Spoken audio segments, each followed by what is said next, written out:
Hi, I'm Amy, and welcome to my anime corner. Today, we'll be ranking all the dishes from Shokugeki no Soma Food Wars. Season 1 just came to Netflix, and I kind of wanted to celebrate that because it's one of my favorite shows. I've been seeing a lot of tier list ranking videos on YouTube recently, and I thought they looked really fun. And what better way to engage with Shokugeki than to rank all the food like they do in the show? So because I'm really extra, in addition to the SABCDE letter grade ranking that you see in every tier list video, I also came up with 5 categories of criteria that I'm going to be evaluating the dishes on. The first category is presentation / visuals. How good does it look? How delicious does it look? The second is originality / theme. A lot of the times, the food that the Totsuki students cook on Shokugeki has to adhere to a certain theme, and yet they also have to put their own original twist on it. So this category is kind of evaluating the students' ideas. The third category is real life appeal. And this is like my purely subjective opinion because I can't actually taste the dishes, obviously. But basically, I'll just be judging how appealing would this be in real life. Yes, it may look amazing in anime, but how realistic do I think this is gonna be? The fourth category is reaction. A lot of people get into Shokugeki for the over-the-top reactions. It's one of the best parts of the show. And so that is a huge component of how we'll be grading these dishes. And the final category, which I think is the most important, because at the end of the day, Shokugeki is not just about the food, it is a lot about the food, but it's also about the amazing characters. And so the fifth category is character development. How does this dish embody the character and how much the character has grown? So if you've been following along, you might notice that the first letter of each of these categories spells out an acronym, PORRK, or pork. Okay, so I'll be rating each dish on all 5 of these, and then I'll be assigning it a holistic letter grade. Also, I kind of lied when I said I'll be evaluating every single dish in season 1. First of all, I counted and there's a lot of dishes. Surprise. So I'm just going to be doing the dishes from the first half of the season. I'm restricting it to dishes where there is stakes at hand. So it doesn't have to be a formal Shokugeki, but there is some aspect of competition or stakes in there. And also it has to be made by a current Totsuki student. And finally, it has to be a recipe that the student formulated themselves. Okay, that is enough setting up. Let's get into it. Gotcha pork roast.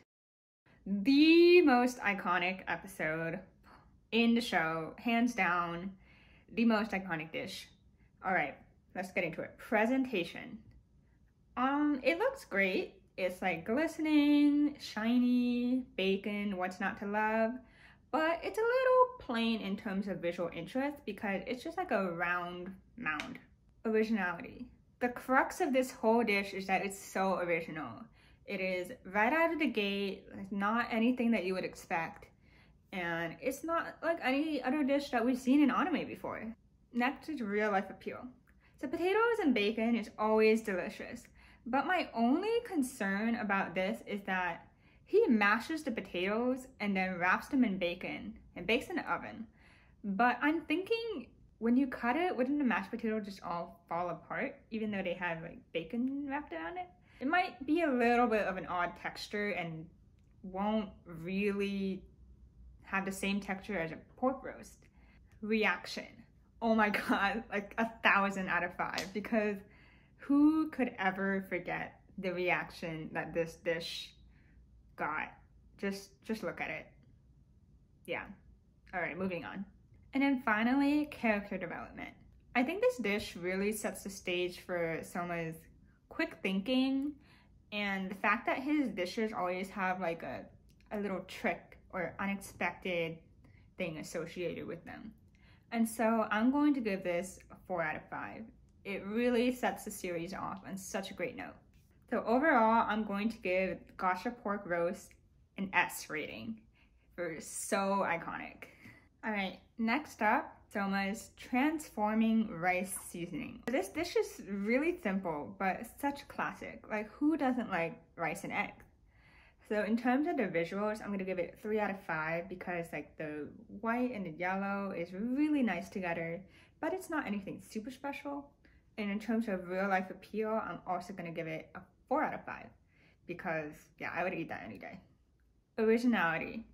So the twist in this dish is that he uses chicken wings and makes them into aspic, which is like basically solidified chicken stock, I guess, which is really cool. But I think compared to the Gacha pork roast, it's still not quite at that level. So I'm going to give this a 3 out of 5 as well. And I love the reaction that this got because, I don't know, every time the little chibi Somas show up to mess with Erina, it just makes me laugh. Finally, this dish simultaneously introduced us to Soma's like love for common people food, as well as Erina being a total tsundere. So I'm gonna give it 4 out of 5 for excellent exposition of the characters.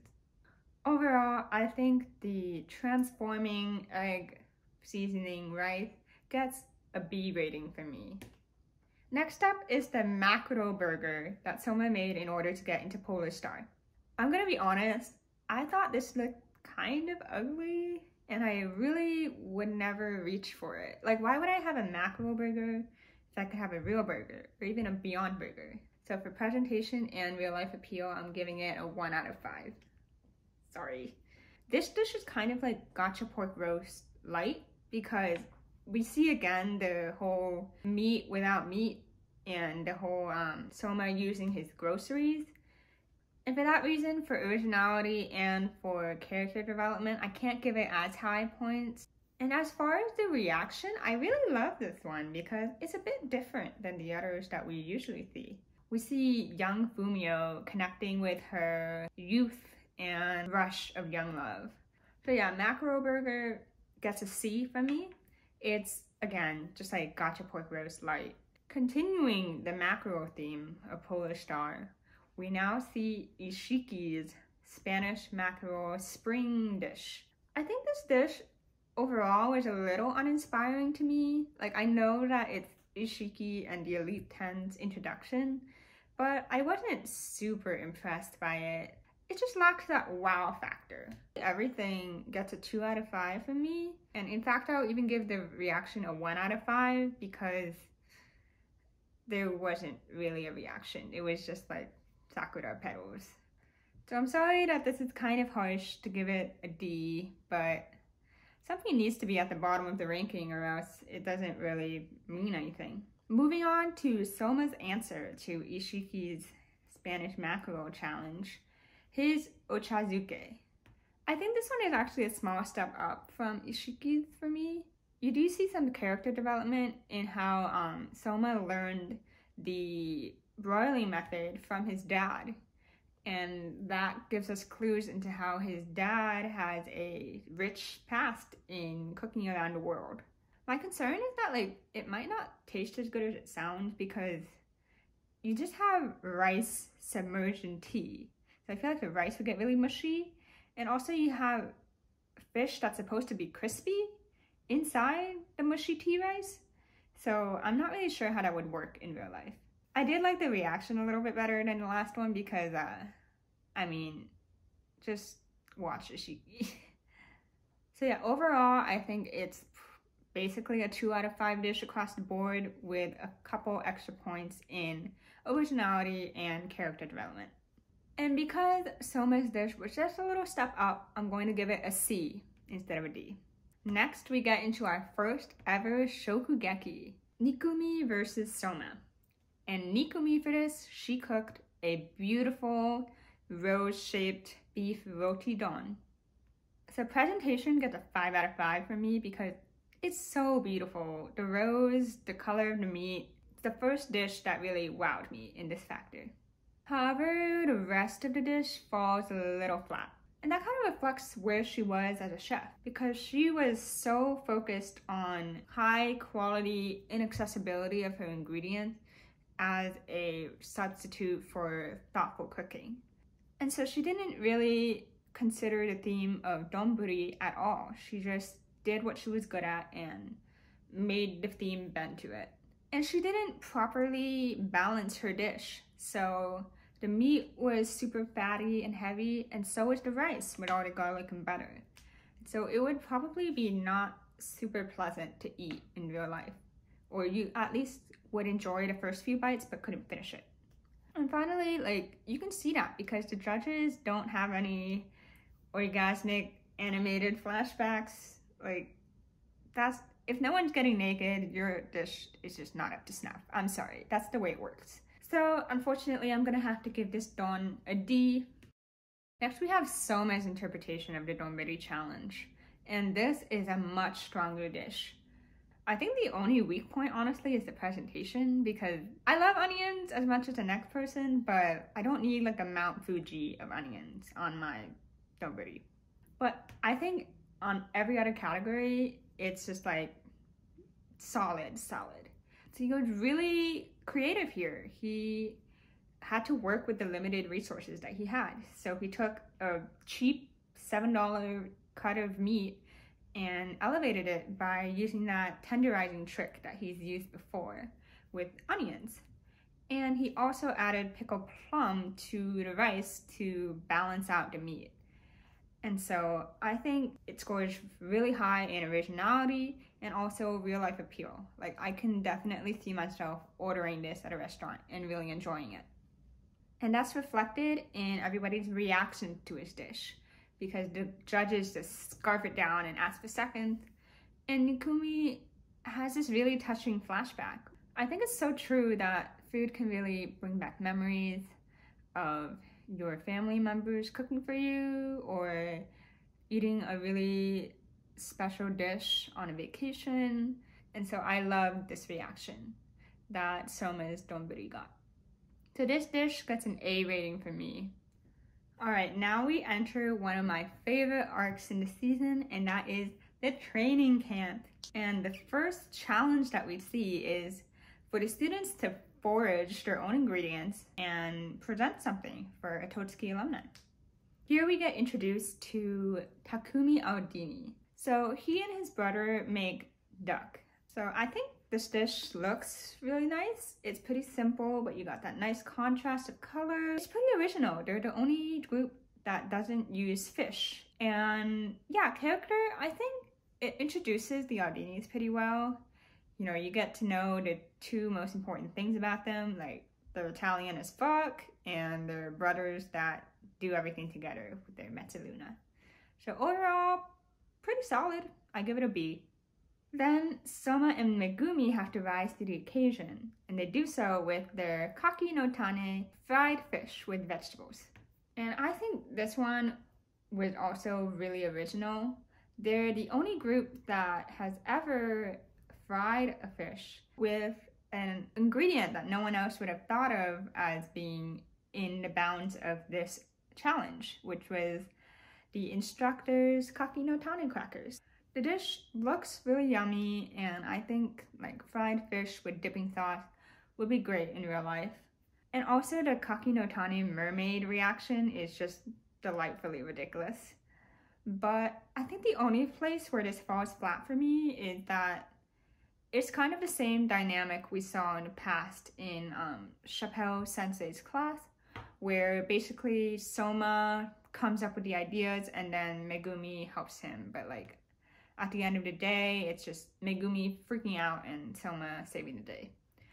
So just as Aldini and Soma and Megumi's dish tied in the show, I'm gonna give them the same rating, which is a B. So I just talked about how the character development wasn't up to snuff in the last dish, and boy, oh boy, is it addressed in this next one. This is, oh my god, this is Megumis Rainbow terrine. Okay, let's break it down category by category. Presentation and visuals. 5 out of 5. It is so beautiful. Like, Look at those colors. Look at that.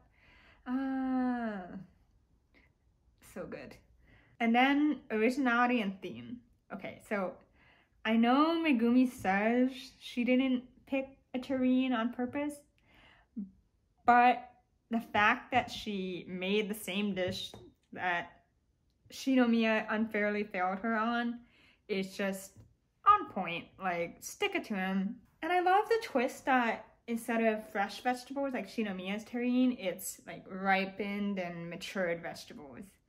I think that's so cool to have that, like, same but different. And the fact that she added allspice to help the judges' digestion because she thought they had been eating a lot all day was just so good. Like, it really shows her character and how hospitality and compassion can be such a strong trait in people, even if it's underappreciated a lot of the time. And just seeing a character like Megumi be recognized is so refreshing. What other categories? Oh, real life appeal. This is the only one that falls a tiny bit flat for me because apparently terrines is like cold vegetables. So I'm a little worried that it's a bit style over substance and it wouldn't actually taste as good, but I also trust that it tastes good. So 3 out of 5. And finally, reaction.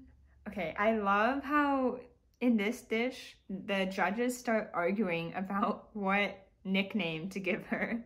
It is so cute, and I don't think I see other dishes get this treatment. So yeah, 5 out of 5 reaction.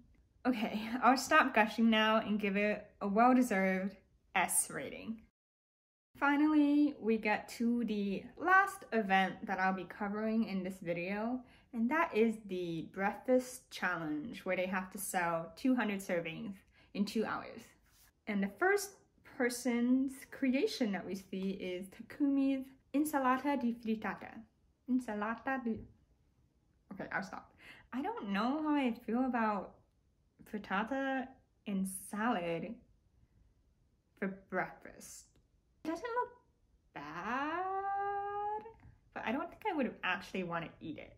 And also, no character development to speak of. Like, it was just, we get it, you're Italian.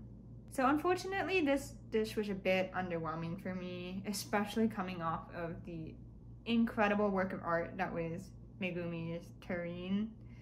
So yeah, I'm sorry, I'm gonna have to give this a D.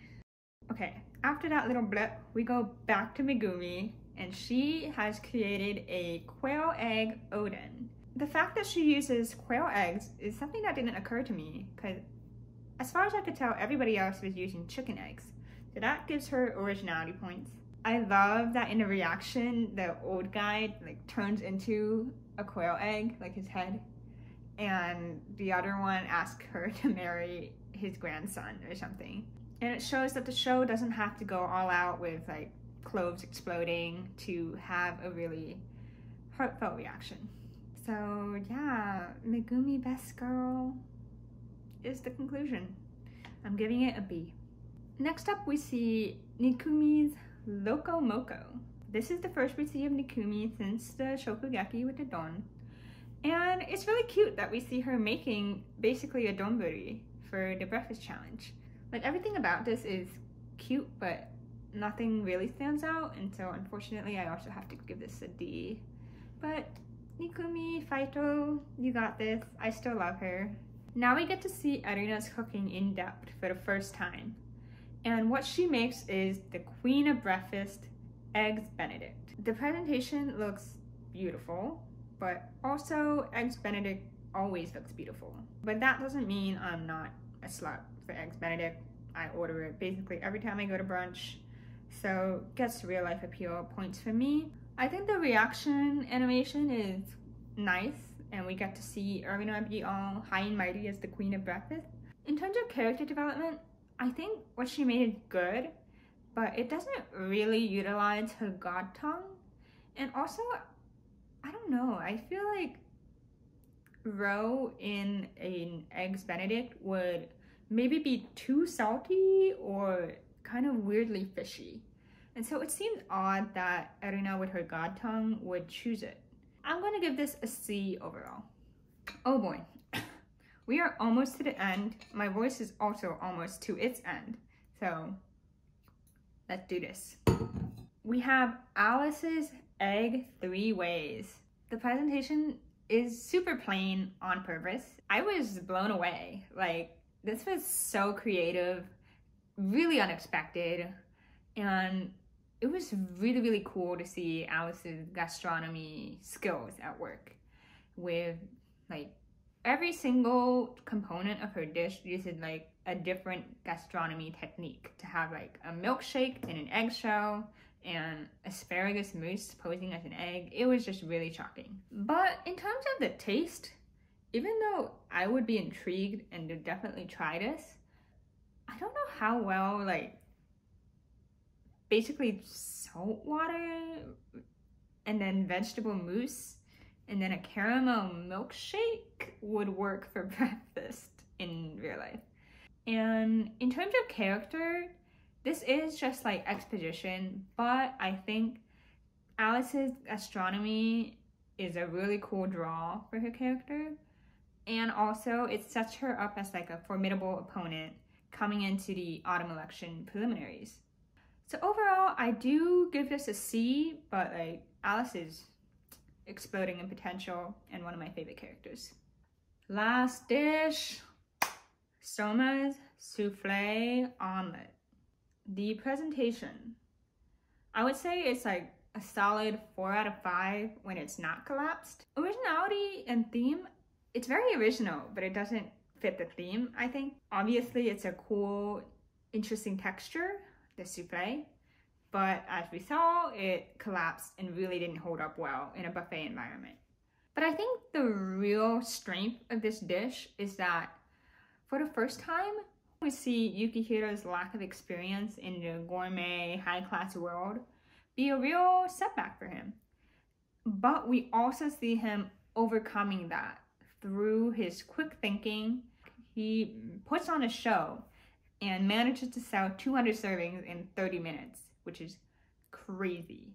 It's really cool to see that crowd form around him and like put on that show of like flipping souffle omelets left and right to get the job done. So yeah, I think those aspects make it one of the highlights of the season for me. Even though as a dish, it might not stand out that much, what it represents for Yukihiro's character really pulls through for me. So I give this my last grade of the day, which is an A.